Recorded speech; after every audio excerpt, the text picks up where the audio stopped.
দিনটি ছিল রবিবার আর মহালয়া। আমরা আগের থেকেই প্ল্যান করে রেখেছিলাম সন্ধেবেলার দিকে একটু বেরোবো।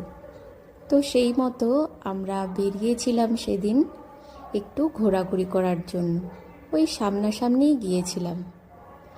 আর বেরোনোর সাথে সাথেই তো বুঝতে পারিনি, হঠাৎ করেই মেঘ উঠল। আর আমরা যেই স্টেশনে গেলাম অমনি ঝমঝমিয়ে বৃষ্টি নেমে এলো। বৃষ্টির মধ্যে আমরা আটকে গেলাম। কোনো রকমে ট্রেনে উঠে যেখানে যাব বলে আগের থেকে ঠিক করে রেখেছিলাম কোলাঘাট, সেই কোলাঘাট স্টেশনে এলাম। এসে আর কি করব বুঝতে না পেরে খুবই বৃষ্টি হচ্ছিল। আমরা বসে বসে বৃষ্টি কমার জন্য অপেক্ষা করছিলাম আর বৃষ্টি উপভোগ করছিলাম। প্রায় আধ ঘন্টা আমরা বৃষ্টির মধ্যে ওখানে বসেছিলাম। খুবই বৃষ্টি হচ্ছিল। মেয়েকে বসিয়ে রাখার জন্য ওকে টুকটাক খাওয়ার কিনে দিতেই থাকলাম। আর ও খাচ্ছিল, বৃষ্টি উপভোগ করছিল। তারপর একটু বৃষ্টি কমেছে,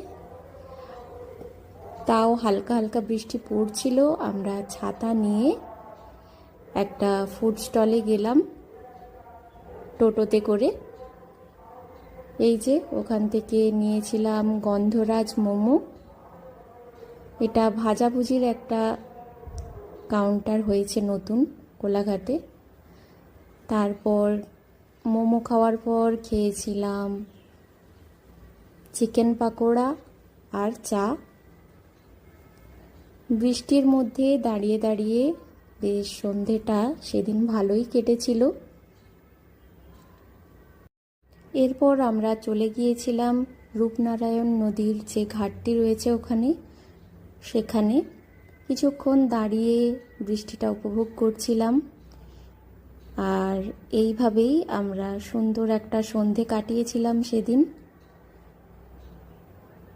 ভিডিওটি কেমন লাগলো অবশ্যই কমেন্ট করে জানাবেন। ভালো লাগলে লাইক ও শেয়ার করে দেবেন।